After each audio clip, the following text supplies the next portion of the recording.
sesuatu yang lewat di kesadaran atau kurang kesadaran saya beberapa waktu yang lalu, yang hari ini saya merasa harus saya angkat menjadi salah satu episode daripada forum saya, karena ini mengenai ada beberapa hal yang menyangkut fatsun, yang menyangkut juga moral atau etika dalam bermasyarakat atau bernegara. Tema untuk episode ini saya beri judul Iklan Anonim Undang-Undang Migas. Saya beri subjudul agak sedikit kontroversial ini, Buka Kedokmu. Judulnya seperti itu, jadi judulnya agak sedikit kontroversial. Untuk episode ini saya mengundang teman-teman panelis saya yang sudah menemani saya hampir di sepanjang tahun, bertahun-tahun malahan, membantu saya untuk dialog di forum Sugeng Caryadi ini. Saya mau menyapa dulu yang pertama Bapak Insinyur Marwan Batubara. Selamat datang, Mas Marwan. Senang saya bisa datang ini. Direktur Eksekutif dari Indonesian Resources Studies. Yang berikutnya Bapak Dr. Qurtubi. Selamat datang Mas Qurtubi. Terima kasih. Saya terbangun oleh artikel Pak Qurtubi tanggal 20. Chairman dari Center for Petroleum and Energy Economic Studies, pengamat migas. Yang berikutnya saya sangat menghargai Bapak Rudi Rubiandini. Selamat datang Mas Rudi. Siap. Saya sekarang kalau undang Anda ini mesti pakai adat istiadat yang benar gitu, karena beliau ini sekarang adalah Wakil Menteri Energi dan Sumber Daya Mineral Republik Indonesia. Cuman Pak Rudi ini nggak pernah berubah. He is always like him. Before or after, dia masih tetap gampang dihubungi. Yang berikutnya kurang afdol kalau nggak ada Mas Bambang Harimurti. Selamat datang Mas Bambang. Terima kasih. Direktur Utama PT Tempo Inti Media Terbuka. Saya mau memberi enlightening sedikit ya Bapak-Bapak sekalian. Jadi bunyinya iklan itu adalah negara berdaulat penuh atas sumber daya migas. Saya cek dengan Mas Bambang tadi, ini ternyata setengah halaman. Perkiraan saya tidak saya hitung persis per milimeter kolom, tapi kira-kira ini antara 300 sampai 400 juta biaya ini. Jadi rupiah, jadi ini sekali pasang, jadi ini agak mahal. Anonim artinya tidak tahu ini yang masang siapa. Sama sekali saya sudah cari di dalam, tidak ada. Apakah ini dari parpol, DPR, Asosiasi Perminyakan, atau BP Migas, atau PSDM, atau siapa? Tidak ada. Betul-betul ini anonim. Lalu pertanyaan saya ini sebenarnya mau kampanye untuk siapa gitu? Kalau lihat isinya itu kan negara berdaulat penuh atas sumber daya migas, ini kan kampanye ini sebetulnya gitu ya. Jiwanya itu kampanye. Jadi saya ini mau kampanye kepada siapa? Jualan tapi nggak pakai nama. Nah, menjadi politis karena ini anonim. Karena anonim ini bisa-bisa ini kan menjadi gelap. Publik has the right untuk mengetahui maunya apa, untuk apa, siapa. Jangan sampai seperti tentang Senturi.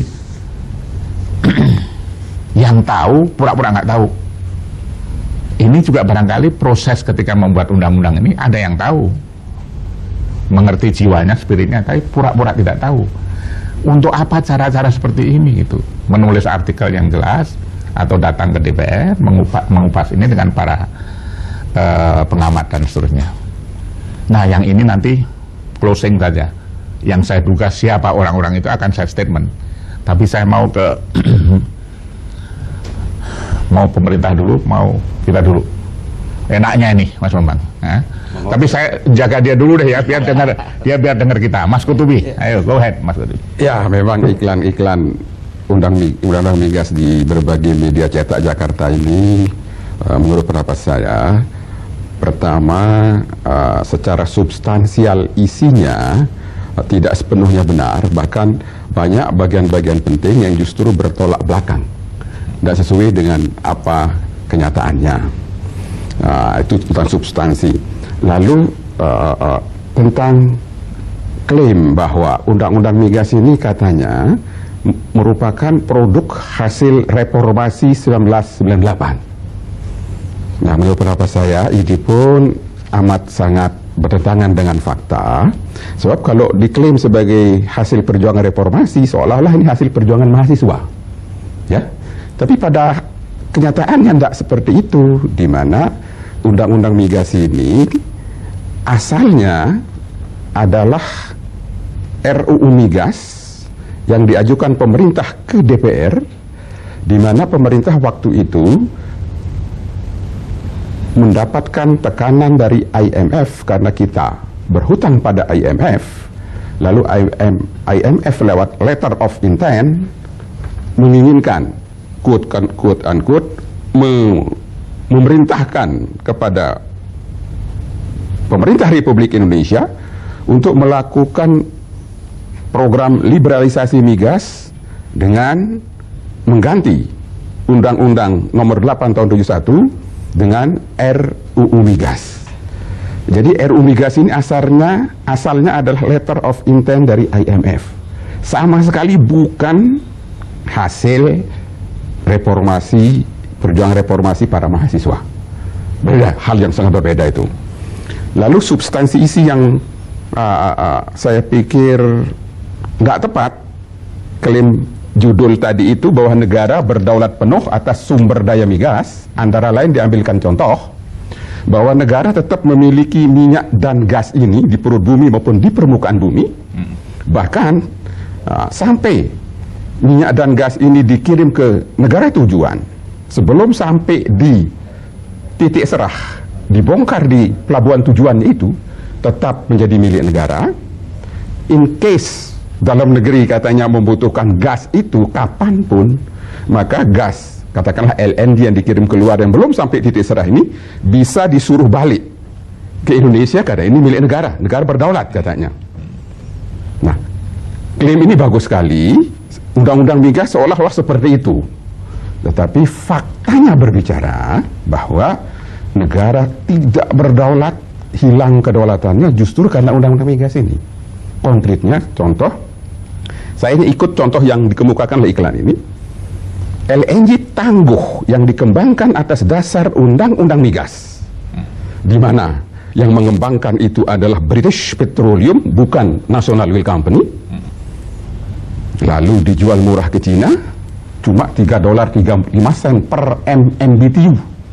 Pada saat yang sama sampai detik ini, kita amat sangat membutuhkan gas, baik itu PLN, untuk pembangkit listrik di Muara Karang misalnya. Ini pembangkit listrik sudah jadi, butuh gas. Gasnya tidak ada. Akhirnya PLN terpaksa pindah ke BBM. Kalangan industri bertahun-tahun teriak-teriak kekurangan gas, tidak pernah dipenuhi. Konkretnya kita kekurangan gas. Nah, kalau betul klaim Undang-Undang Migas bahwa kita berdaulat atas gas yang kita kirim ke luar negeri sebelum sampai titik serah, bisa ditarik dong. Bisa ditarik, mestinya dari dulu ditarik. Akan untung kita satu, tidak rugi menjual gas ke pihak Cina dan harga sangat murah. Jauh lebih murah dari harga gas dalam negeri. Sehingga setidaknya mungkin sekitar 30-an triliun bisa dihemat. Dan PLN dan industri dalam negeri akan bisa memakai gas sehingga biaya pokok listrik tidak semahal sekarang. Subsidi listrik tidak semahal sekarang jika saya gas yang ini bawa ke Indonesia. Mestinya kalau pemerintah seperti klaim undang-undang ini tetap berdaulat, itu dilakukan. Kalau itu disebut di undang-undang, pasti menang kalau kita dibawa ke arbitrase manapun. Kalau itu milik negara atas dasar undang-undang. Tapi faktanya tidak begitu. Justru karena undang-undang migas kita ini, kedaulatan kita hilang. Kenapa kedaulatan hilang? Karena yang berkontrak BP Migas.